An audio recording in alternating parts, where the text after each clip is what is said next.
গল্পের আসরে আপনাকে স্বাগত জানাই। বাংলা সাহিত্যের ভাণ্ডার থেকে বাছাই করা গল্প নিয়ে আপনাদের সামনে উপস্থিত হয়েছি। আজকের নিবেদন রবীন্দ্রনাথ ঠাকুরের চোখের বালি। আজ নবম পর্ব।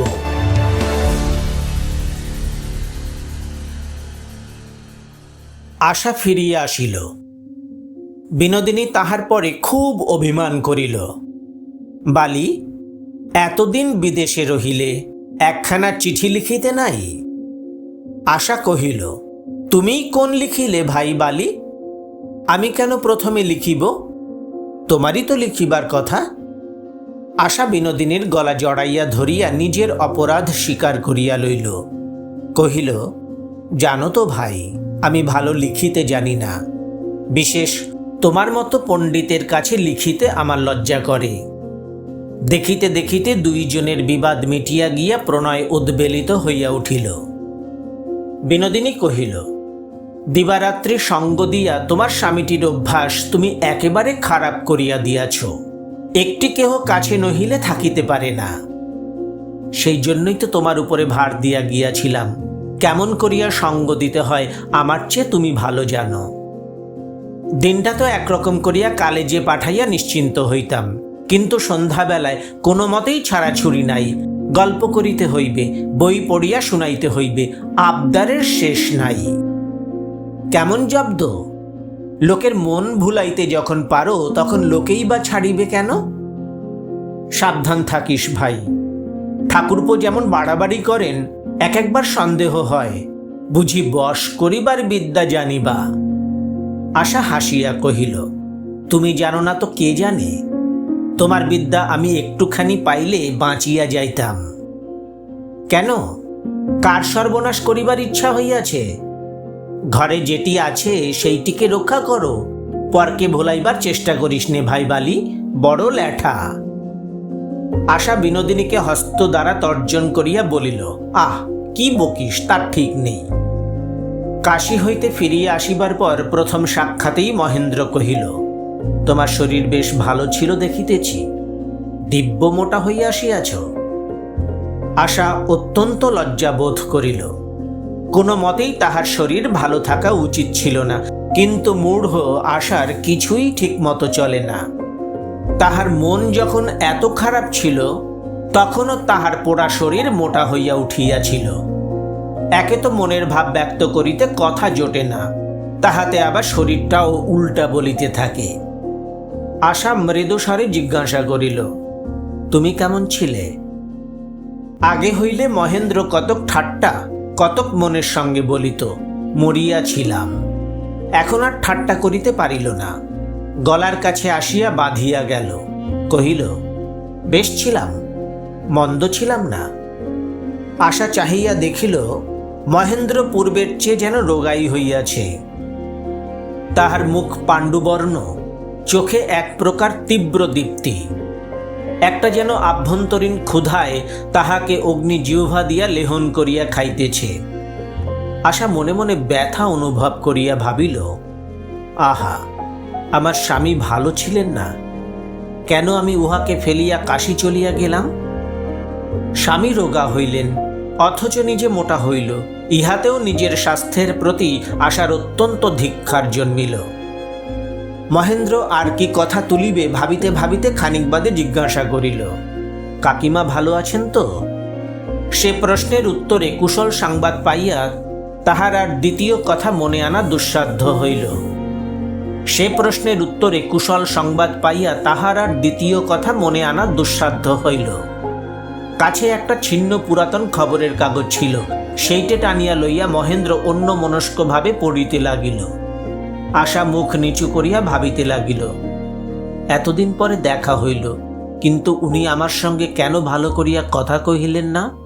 এমনকি আমার মুখের দিকেও যেন চাহিতে পারিলেন না। আমি ৩-৪ দিন চিঠি লিখিতে পারি নাই বলিয়া কি রাগ করিয়াছেন? আমি মাসির অনুরোধে বেশি দিন কাশীতে ছিলাম বলিয়া কি বিরক্ত হইয়াছেন?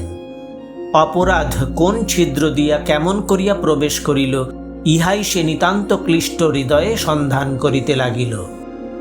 মহেন্দ্র কালেজ হইতে ফিরিয়া আসিল। অপরাহ্নে জলপানের সময় রাজলক্ষ্মী ছিলেন। আশাও ঘোমটা দিয়া অদূরে দুয়ার ধরিয়া দাঁড়াইয়াছিল, কিন্তু আর কেহই ছিল না। রাজলক্ষ্মী উদ্বিগ্ন হইয়া জিজ্ঞাসা করিলেন, আজ কি তোর অসুখ করিয়াছে মহিন? মহিন বিরক্তভাবে কহিল, না মা, অসুখ কেন করবে? তবে তুই যে কিছু খাইতেছিস না? মহেন্দ্র পুনর্বার উত্তক্ত স্বরে কহিল, এই তো খাচ্ছি না তো কি? মহেন্দ্র গ্রীষ্মের সন্ধ্যায় একখানা পাতলা চাদর গায়ে ছাদের এধারে ওধারে বেড়াইতে লাগিল। মনে বড় আশা ছিল, তাহাদের নিয়মিত পড়াটা আজ ক্ষান্ত থাকিবে না।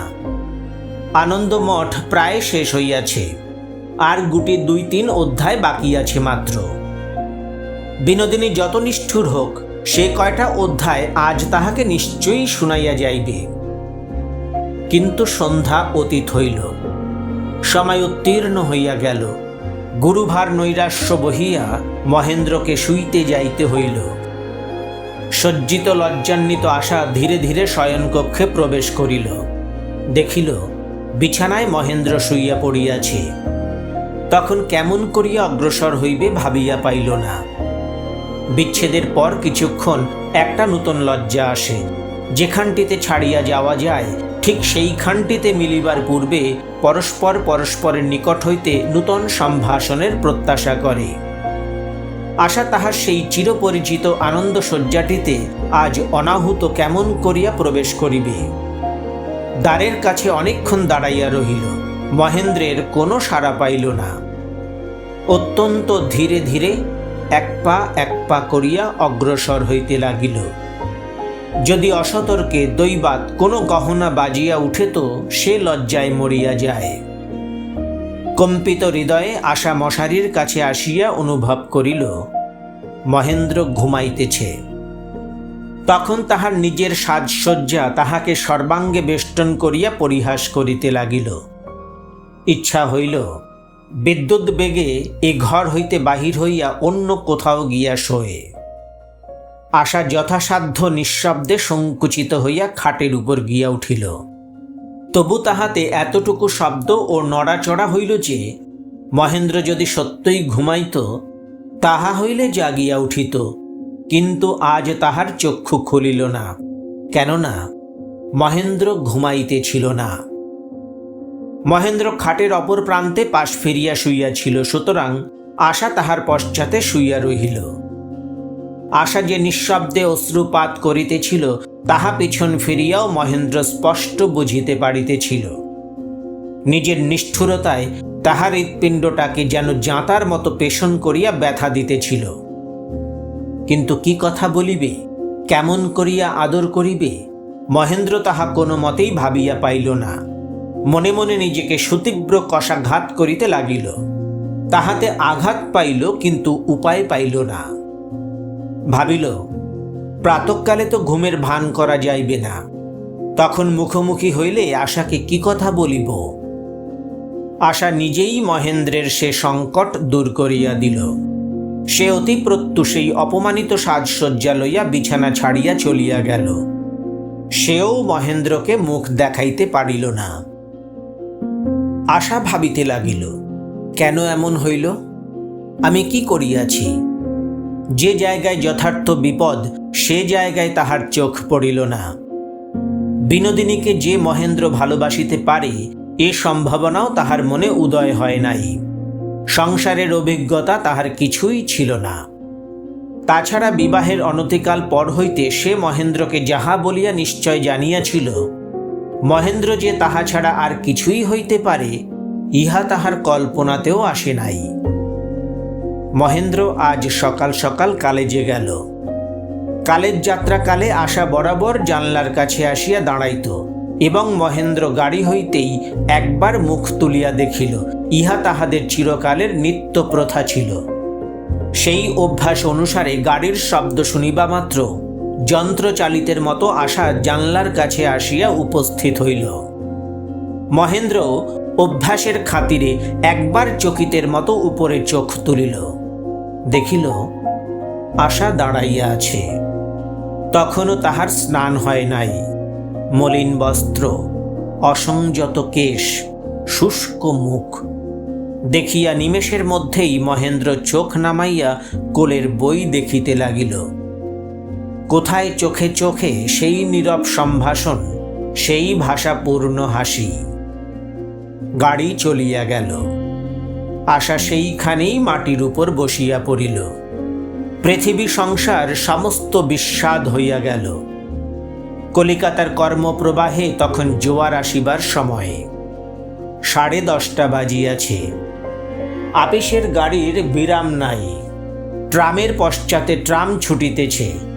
সেই ব্যস্ততা বেগবান কর্মকল্লোলের অদূরে এই একটি বেদনাস্তম্ভিত মুহ্যমান হৃদয় অত্যন্ত বিসদৃশ। হঠাৎ এক সময় আশার মনে হইল, বুঝিয়াছি, ঠাকুরপো কাশী গিয়াছিলেন, সেই খবর পাইয়া উনি রাগ করিয়াছেন। ইহা ছাড়া ইতিমধ্যে আর তো কোনো অপ্রীতিকর ঘটনা ঘটে নাই। কিন্তু আমার তাহাতে কি দোষ ছিল? ভাবিতে ভাবিতে অকস্মাৎ এক মুহূর্তের জন্য যেন আশার হৃদস্পন্দন বন্ধ হইয়া গেল। হঠাৎ তাহার আশঙ্কা হইল, মহেন্দ্র বুঝি সন্দেহ করিয়াছেন। বিহারীর কাশী যাওয়ার সঙ্গে আশারও কোনো যোগ আছে। দুইজনে পরামর্শ করিয়া এই কাজ। ছি ছি ছি, এমন সন্দেহ! কি লজ্জা! একে তো বিহারীর সঙ্গে তাহার নাম জড়িত হইয়া ধিক্কারের কারণ ঘটিয়াছে, তাহার উপরে মহেন্দ্র যদি এমন সন্দেহ করে তবে তো আর প্রাণ রাখা যায় না। কিন্তু যদি কোনো সন্দেহের কারণ হয়, যদি কোনো অপরাধ ঘটিয়া থাকে, মহেন্দ্র কেন স্পষ্ট করিয়া বলে না? বিচার করিয়া তাহার উপযুক্ত দণ্ড কেন না দেয়? মহেন্দ্র খোলসা কোনো কথা না বলিয়া কেবলই আশাকে যেন এড়াইয়া বেড়াইতেছে। তাই আশার বারবার মনে হইতে লাগিল, মহেন্দ্রের মনে এমন কোনো সন্দেহ আসিয়াছে যাহা নিজেই সে অন্যায় বলিয়া জানে, যাহা সে আশার কাছে স্পষ্ট করিয়া স্বীকার করিতেও লজ্জা বোধ করিতেছে। নহিলে এমন অপরাধীর মতো তাহার চেহারা হইবে কেন? ক্রুদ্ধ বিচারকের তো এমন কুণ্ঠিত ভাব হইবার কথা নহে। মহেন্দ্র গাড়ি হইতে চকিতের মতো সেই যে আশার ম্লান করুণ মুখ দেখিয়া গেল, তাহা সমস্ত দিনে সে মন হইতে মুছিতে পারিল না। কলেজের লেকচারের মধ্যে, শ্রেণীবদ্ধ ছাত্রমণ্ডলীর মধ্যে সেই বাতায়ন, আশার সেই অস্নাত রুক্ষ কেশ, সেই মলিন বস্ত্র, সেই ব্যথিত ব্যাকুল দৃষ্টিপাত সুস্পষ্ট রেখায় বারংবার অঙ্কিত হইয়া উঠিতে লাগিল। কলেজের কাজ সারিয়া সে গোল দিঘির ধারে বেড়াইতে লাগিল। বেড়াইতে বেড়াইতে সন্ধ্যা হইয়া আসিল। আশার সঙ্গে কিরূপ ব্যবহার কর্তব্য তাহা সে কিছুতেই ভাবিয়া পাইল না। সদয় ছলনা না অকপট নিষ্ঠুরতা, কোনটা উচিত? বিনোদিনীকে পরিত্যাগ করিবে কিনা সে তর্ক আর মনে উদয়ই হয় না। দয়া এবং প্রেম, মহেন্দ্র উভয়ের দাবি কেমন করিয়া রাখিবে? মহেন্দ্র তখন মনকে এই বলিয়া বুঝাইল যে আশার প্রতি এখনো তাহার যে ভালোবাসা আছে তাহা অল্প স্ত্রীর ভাগ্যে জোটে। সেই স্নেহ, সেই ভালোবাসা পাইলে আশা কেন না সন্তুষ্ট থাকিবে? বিনোদিনী এবং আশা উভয়কেই স্থান দিবার মতো প্রশস্ত হৃদয় মহেন্দ্রের আছে। বিনোদিনীর সহিত মহেন্দ্রের যে পবিত্র প্রেমের সম্বন্ধ, তাহাতে দাম্পত্য নীতির কোনো ব্যাঘাত হইবে না। এইরূপ বুঝাইয়া মহেন্দ্র মন হইতে একটা ভার নামাইয়া ফেলিল। বিনোদিনী এবং আশা কাহাকেও ত্যাগ না করিয়া দুই চন্দ্র সেবিত গ্রহের মতো এইভাবেই সে চিরকাল কাটাইয়া দিতে পারিবে, এই মনে করিয়া তাহার মন প্রফুল্ল হইয়া উঠিল। আজ রাত্রে সে সকাল সকাল বিছানায় প্রবেশ করিয়া আদরে যত্নে স্নিগ্ধ আলাপে আশার মন হইতে সমস্ত বেদনা দূর করিয়া দিবে, ইহা নিশ্চয় করিয়া দ্রুতপদে বাড়ি চলিয়া আসিল। আহারের সময় আশা উপস্থিত ছিল না, কিন্তু সে এক সময় শুইতে আসিবে তো, এই মনে করিয়া মহেন্দ্র বিছানার মধ্যে প্রবেশ করিল। কিন্তু নিস্তব্ধ ঘরে সেই শূন্য শয্যার মধ্যে কোন স্মৃতি মহেন্দ্রের হৃদয়কে আবিষ্ট করিয়া তুলিল? আশার সহিত নবপরিণয়ের নিত্য নূতন লীলা খেলা? না, সূর্যালোকের কাছে জ্যোৎস্না যেমন মিলাইয়া যায়, সে সকল স্মৃতি তেমনি ক্ষীণ হইয়া আসিয়াছে। একটা তীব্র উজ্জ্বল তরুণী মূর্তি সবল বালিকার সলজ্জ স্নিগ্ধ ছবিকে কোথায় আবৃত আচ্ছন্ন করিয়া দীপ্যমান হইয়া উঠিয়াছে।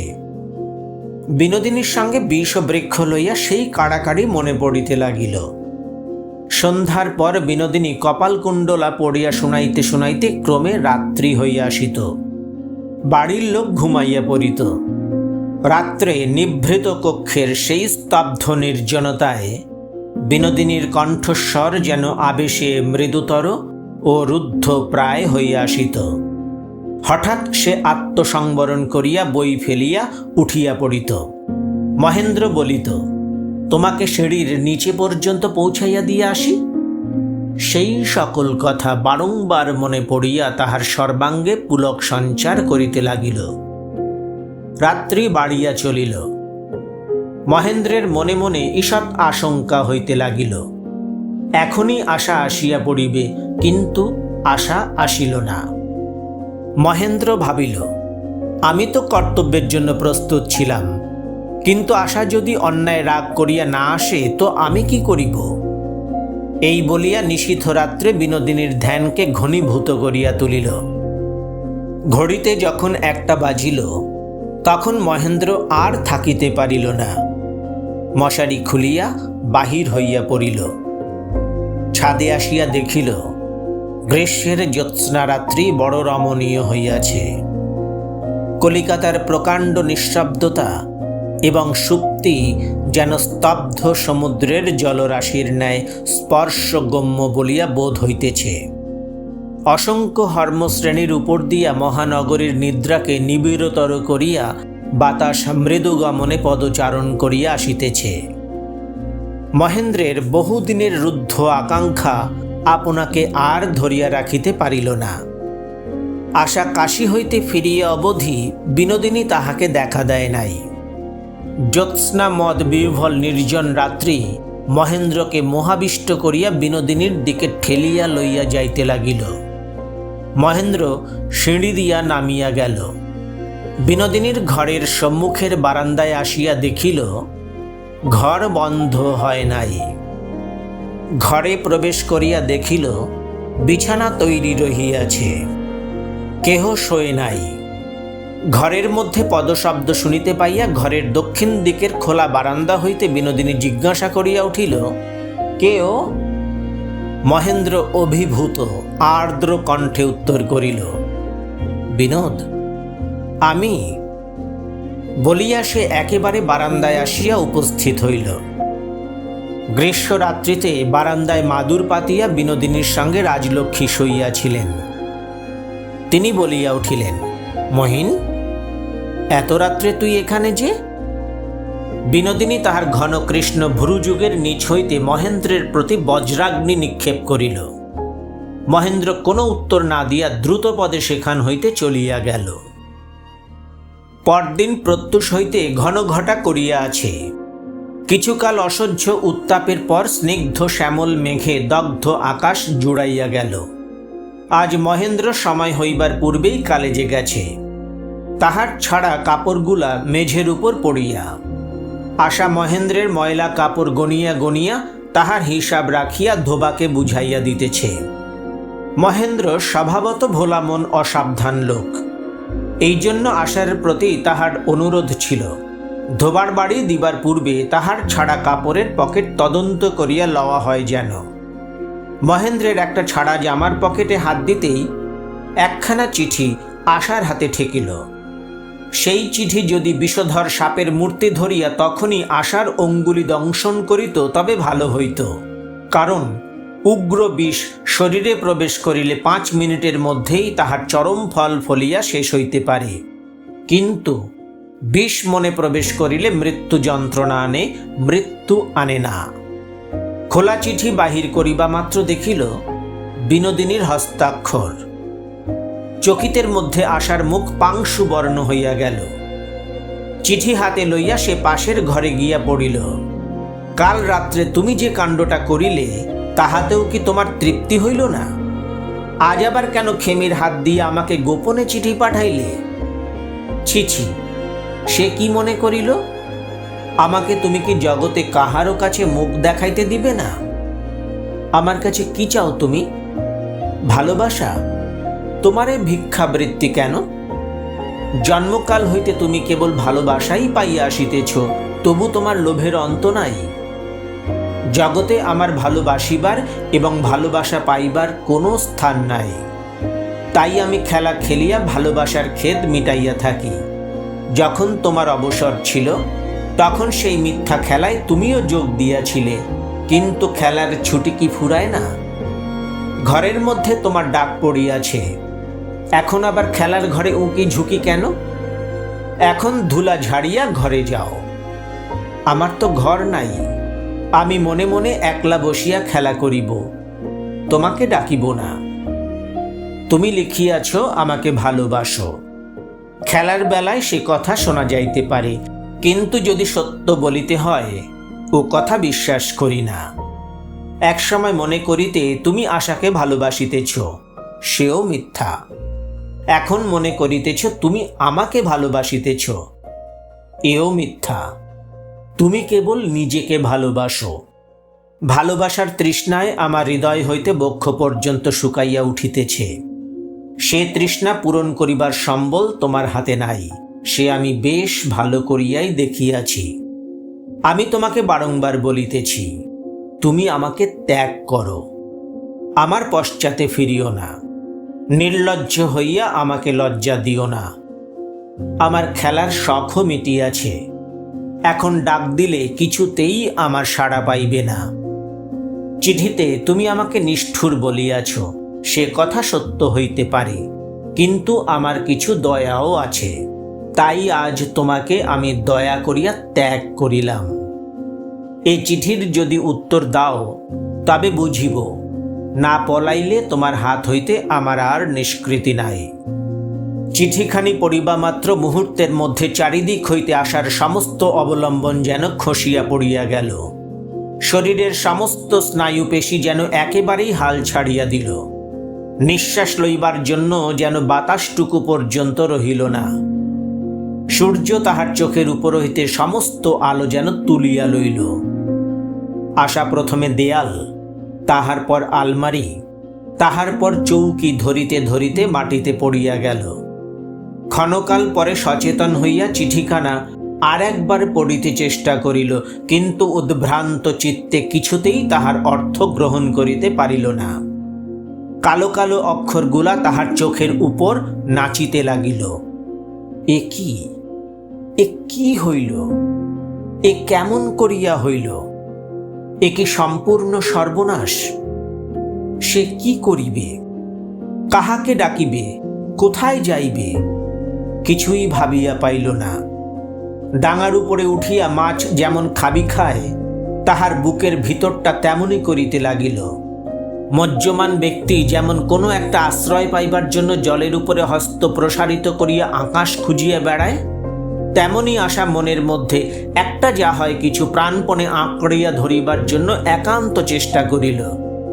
অবশেষে বুক চাপিয়া ঊর্ধ্বশ্বাসে বলিয়া উঠিল, মাসিমা। সেই স্নেহের সম্ভাষণ উচ্ছ্বসিত হইবা মাত্র তাহার চোখ দিয়া ঝরঝর করিয়া জল পড়িতে লাগিল। মাটিতে বসিয়া কান্নার উপর কান্না, কান্নার উপর কান্না যখন ফিরিয়া ফিরিয়া শেষ হইল, তখন সে ভাবিতে লাগিল, এ চিঠি লইয়া আমি কি করিব? স্বামী যদি জানিতে পারেন এ চিঠি আশার হাতে পড়িয়াছে, তবে সেই উপলক্ষে তাহার নিদারুণ লজ্জা স্মরণ করিয়া আশা অত্যন্ত কুণ্ঠিত হইতে লাগিল। স্থির করিল চিঠিখানি সেই ছাড়া জামার পকেটে পুনরায় রাখিয়া জামাটি আলনায় ঝুলাইয়া রাখিবে, ধোবার বাড়ি দিবে না। এই ভাবিয়া চিঠি হাতে সে শয়ন গৃহে আসিল। ধোবাটা ইতিমধ্যে ময়লা কাপড়ের গাঁঠরির উপরে ঠেস দিয়া ঘুমাইয়া পড়িয়াছে। মহেন্দ্রের ছাড়া জামাটা তুলিয়া লইয়া আশা তাহার পকেটে চিঠি পুরিবার উদ্যোগ করিতেছে, এমন সময় সাড়া পাইল। ভাই বালি! তাড়াতাড়ি চিঠি ও জামাটা খাটের উপর ফেলিয়া সে তাহা চাপিয়া বসিল। বিনোদিনী ঘরে প্রবেশ করিয়া কহিল, ধোবা বড় কাপড় বদল করিতেছে, যে কাপড়গুলায় মার্কা দেওয়া হয় নাই সেগুলা আমি লইয়া যাই। আশা বিনোদিনীর মুখের দিকে চাহিতে পারিল না, পাছে মুখের ভাবে সকল কথা স্পষ্ট করিয়া প্রকাশ পায়, এই জন্য সে জানালার দিকে মুখ ফিরাইয়া আকাশের দিকে চাহিয়া রহিল, ঠোঁটের ঠোঁট চাপিয়া রহিল, পাছে চোখ দিয়া জল বাহির হইয়া পড়ে। বিনোদিনী থমকিয়া দাঁড়াইয়া একবার আশাকে নিরীক্ষণ করিয়া দেখিল, মনে মনে কহিল, ও বুঝিয়াছি, কাল রাত্রের বিবরণ তবে জানিতে পারিয়াছে। আমার উপরেই সমস্ত রাগ, যেন অপরাধ আমারই। বিনোদিনী আশার সঙ্গে কথাবার্তা কহিবার কোনো চেষ্টাই করিল না, খান কয়েক কাপড় বাছিয়া লইয়া দ্রুতপদে ঘর হইতে চলিয়া গেল। বিনোদিনীর সঙ্গে আশা যে এতদিন সরল চিত্তে বন্ধুত্ব করিয়া আসিতেছে, সেই লজ্জা নিদারুণ দুঃখের মধ্যেও তাহার হৃদয়ে পুঞ্জীকৃত হইয়া উঠিল।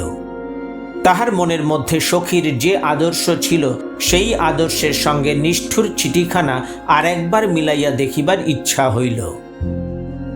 চিঠিখানা খুলিয়া দেখিতেছে, এমন সময় তাড়াতাড়ি মহেন্দ্র ঘরের মধ্যে আসিয়া প্রবেশ করিল। হঠাৎ কি মনে করিয়া কলেজের একটা লেকচারের মাঝখানে ভঙ্গ দিয়া সে ছুটিয়া বাড়ি চলিয়া আসিয়াছে। আশা চিঠিখানা অঞ্চলের মধ্যে লুকাইয়া ফেলিল। মহেন্দ্র ঘরে আশাকে দেখিয়া একটু থমকিয়া দাঁড়াইল, তাহার পর ব্যগ্র দৃষ্টিতে ঘরের এদিক ওদিক চাহিয়া দেখিতে লাগিল। আশা বুঝিয়াছিল মহেন্দ্র কি খুঁজিতেছে, কিন্তু কেমন করিয়া সে হাতের চিঠিখানা অলক্ষিতে যথাস্থানে রাখিয়া পলাইয়া যাইবে ভাবিয়া পাইল না। মহেন্দ্র তখন একটা একটা করিয়া ময়লা কাপড় তুলিয়া তুলিয়া দেখিতে লাগিল। মহেন্দ্রের সেই নিষ্ফল প্রয়াস দেখিয়া আশা আর থাকিতে পারিল না।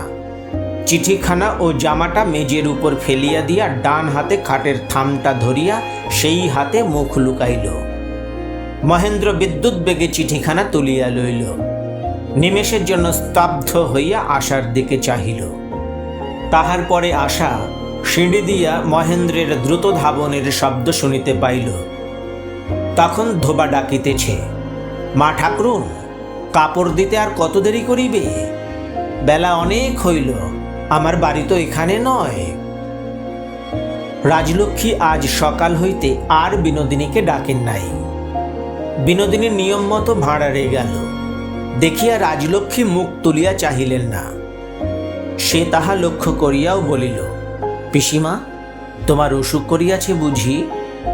করিবারই কথা, কাল রাত্রে ঠাকুরপো যে কীর্তি করিলেন, একেবারে পাগলের মতো আসিয়া উপস্থিত, আমার তো তারপরে ঘুম হইল না।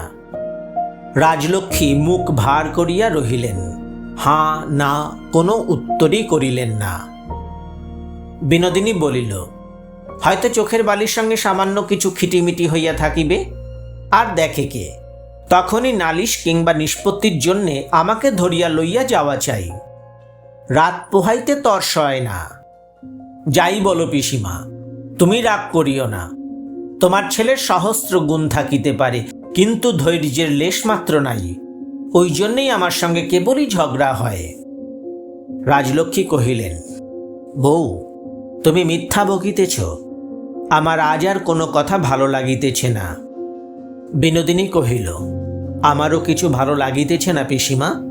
তোমার মনে আঘাত লাগিবে এই ভয়ে মিথ্যা কথা দিয়া তোমার ছেলের দোষ ঢাকিবার চেষ্টা করিয়াছি, কিন্তু এমন হইয়াছে যে আর ঢাকা পড়ে না। আমার ছেলের দোষগুণ আমি জানি, কিন্তু তুমি যে কেমন মায়াবিনী তাহা আমি জানিতাম না। বিনোদিনী কি একটা বলিবার জন্য উদ্যত হইয়া নিজেকে সংবরণ করিল। কহিল, সে কথা ঠিক পিসিমা, কেহ কাহাকেও জানে না, নিজের মনও কি সবাই জানে? তুমি কি কখনো তোমার বউয়ের উপরে দেশ করিয়া এই মায়াবিনীকে দিয়া তোমার ছেলের মন ভুলাইতে চাও নাই? একবার ঠাউর করিয়া দেখো দেখি। রাজলক্ষ্মী অগ্নির মতো উদ্দীপ্ত হইয়া উঠিলেন, কহিলেন, হতভাগিনী, ছেলের সম্বন্ধে মার নামে তুই এমন অপবাদ দিতে পারিস? তোর জিভ খসিয়া পড়িবে না? বিনোদিনী অবিচলিতভাবে কহিল, পিসিমা, আমরা মায়াবিনীর জাত। আমার মধ্যে কি মায়া ছিল তাহা আমি ঠিক জানি নাই, তুমি জানিয়াছ। তোমার মধ্যেও কি মায়া ছিল তাহা তুমি ঠিক জানো নাই, আমি জানিয়াছি। কিন্তু মায়া ছিল, নহিলে এমন ঘটনা ঘটিত না। ফাঁদ আমিও কতকটা জানিয়া এবং কতকটা না জানিয়া পাতিয়াছি। ফাঁদ তুমিও কতকটা জানিয়া এবং কতকটা না জানিয়া পাতিয়াছ। আমাদের জাতের ধর্ম এইরূপ, আমরা মায়াবিনী। রোষে রাজলক্ষ্মীর যেন কণ্ঠরোধ হইয়া গেল। তিনি ঘর ছাড়িয়া দ্রুতপদে চলিয়া গেলেন। বিনোদিনী একলা ঘরে ক্ষণকালের জন্য স্থির হইয়া দাঁড়াইয়া রহিল। তাহার দুই চক্ষে আগুন জ্বলিয়া উঠিল। সকালবেলাকার গৃহকার্য হইয়া গেলে রাজলক্ষ্মী মহেন্দ্রকে ডাকিয়া পাঠাইলেন।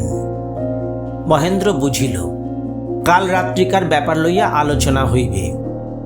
তখন বিনোদিনীর কাছ হইতে পত্রোত্তর পাইয়া তাহার মন বিকল হইয়া উঠিয়াছিল। সেই আঘাতের প্রতিঘাত স্বরূপে তাহার সমস্ত তরঙ্গিত হৃদয় বিনোদিনীর দিকে সবেগে ধাবমান হইতেছিল। ইহার উপরে আবার মার সঙ্গে উত্তর প্রত্যুত্তর করা তাহার পক্ষে অসাধ্য। মহেন্দ্র জানিত মা তাহাকে বিনোদিনীর সম্বন্ধে ভর্ৎসনা করিলেই বিদ্রোহীভাবে সে যথার্থ মনের কথা বলিয়া ফেলিবে এবং বলিয়া ফেলিলেই নিদারুণ গৃহযুদ্ধ আরম্ভ হইবে।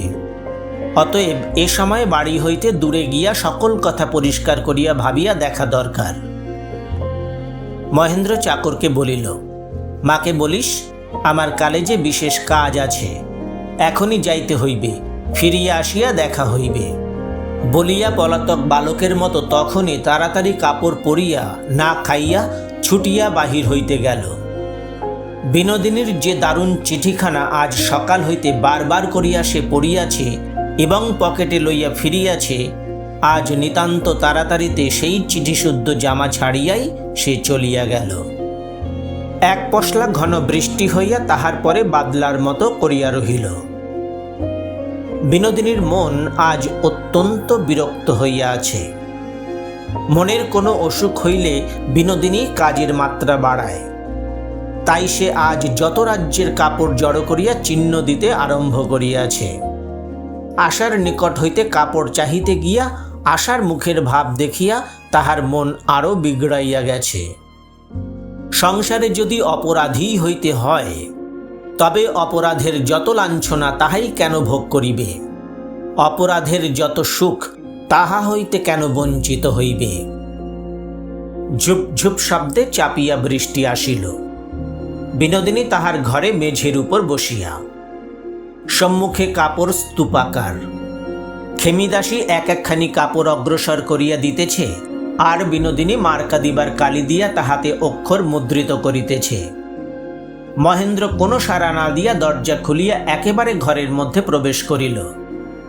খেমিদাসী কাজ ফেলিয়া মাথায় কাপড় দিয়া ঘর ছাড়িয়া ছুট দিল। বিনোদিনী কোলের কাপড় মাটিতে ফেলিয়া দিয়া বিদ্যুৎ বেগে উঠিয়া দাঁড়াইয়া কহিল, যাও, আমার এ ঘর হইতে চলিয়া যাও। মহেন্দ্র কহিল, কেন, কি করিয়াছি? কি করিয়াছি?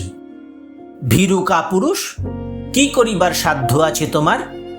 না জানো ভালোবাসিতে, না জানো কর্তব্য করিতে, মাঝে হইতে আমাকে কেন লোকের কাছে নষ্ট করিতেছ? তোমাকে আমি ভালোবাসি নাই এমন কথা বলিলে?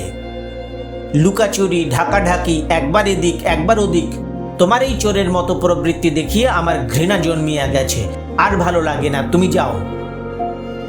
মহেন্দ্র একেবারে মুহ্যমান হইয়া কহিল, তুমি আমাকে ঘৃণা করো বিনোদ? হ্যাঁ, ঘৃণা করি। এখনো প্রায়শ্চিত্ত করিবার সময় আছে বিনোদ। আমি যদি আর দ্বিধা না করি, সমস্ত পরিত্যাগ করিয়া চলিয়া যাই, তুমি আমার সঙ্গে যাইতে প্রস্তুত আছো? বলিয়া মহেন্দ্র বিনোদিনীর দুই হাত সবলে ধরিয়া তাহাকে কাছে টানিয়া লইল। বিনোদিনী কহিল, ছাড়ো, আমার লাগিতেছে। তা লাগুক, বলো, তুমি আমার সঙ্গে যাইবে? না, যাইব না, কোনো মতেই না।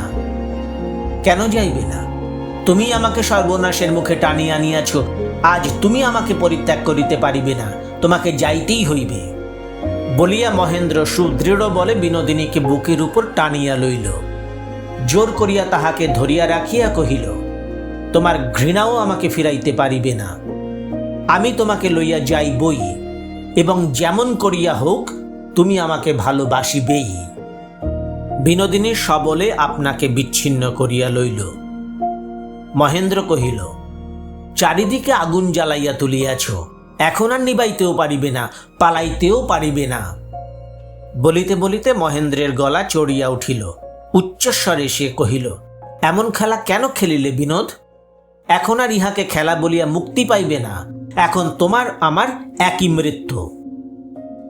রাজলক্ষ্মী ঘরে ঢুকিয়া কহিলেন, মহিন, কি করছিস? মহেন্দ্রের উন্মত্ত দৃষ্টি এক নিমেষ মাত্র মাতার মুখের দিকে ঘুরিয়া আসিল। তাহার পরে পুনরায় বিনোদিনীর দিকে চাহিয়া মহেন্দ্র কহিল, আমি সব ছাড়িয়া চলিয়া যাইতেছি, বলো, তুমি আমার সঙ্গে যাইবে? বিনোদিনী ক্রুদ্ধা রাজলক্ষ্মীর মুখের দিকে একবার চাহিল, তাহার পর অগ্রসর হইয়া অবিচলিতভাবে মহেন্দ্রের হাত ধরিয়া কহিল, যাইব। মহেন্দ্র কহিল, তবে আজকের মতো অপেক্ষা করো, আমি চলিলাম, কাল হইতে তুমি ছাড়া আর আমার কেহই রহিবে না। বলিয়া মহেন্দ্র চলিয়া গেল। এমন সময় ধোবা আসিয়া বিনোদিনীকে কহিল, মা ঠাকরুন, আর তো বসিতে পারি না, আজ যদি তোমাদের ফুরসত না থাকে তো আমি কাল আসিয়া কাপড় লইয়া যাইব। খেমি আসিয়া কহিল, বউ ঠাকরুন, সহিস বলিতেছে দানা ফুরাইয়া গেছে। বিনোদিনী 7 দিনের দানা ওজন করিয়া আস্তা বলে পাঠাইয়া দিত এবং নিজে জানালায় দাঁড়াইয়া ঘোড়ার খাওয়া দেখিত। গোপাল চাকর আসিয়া কহিল, বউ ঠাকরুন, ঝড়ু বেহারা আজ দাদামশায়ের সঙ্গে ঝগড়া করিয়াছে। সে বলিতেছে তাহার কেরোসিনের হিসাব বুঝিয়া লইলেই সে সরকার বাবুর কাজ হইতে বেতন চুকাইয়া লইয়া কাজ ছাড়িয়া দিয়া চলিয়া যাইবে। গোপাল চাকর আসিয়া কহিল, বউ ঠাকরুন, ঝড়ু বেহারা আজ দাদামশায়ের সঙ্গে ঝগড়া করিয়াছে। সে বলিতেছে তাহার কেরোসিনের হিসাব বুঝিয়া লইলেই সে সরকার বাবুর কাজ হইতে বেতন চুকাইয়া লইয়া কাজ ছাড়িয়া দিয়া চলিয়া যাইবে। সংসারের সমস্ত কর্মই পূর্ববৎ চলিতেছে। রবীন্দ্রনাথ ঠাকুরের চোখের বালি। আজ শুনলেন 9ম পর্ব। এই পাঠ আপনাদের ভালো লাগলে আমার এই প্রয়াস সার্থক হবে। সপ্তাহের প্রতি রবিবার ও শনিবার ঠিক দুপুর 2টায় নতুন গল্প পাঠের ভিডিও নিয়ে আপনাদের সামনে উপস্থিত হব। আমার এই ইউটিউব চ্যানেলটিকে সাবস্ক্রাইব করার, মন্তব্য লেখার এবং নতুন ভিডিওর নোটিফিকেশন পেতে বেল আইকনটি প্রেস করার আন্তরিক অনুরোধ জানাই।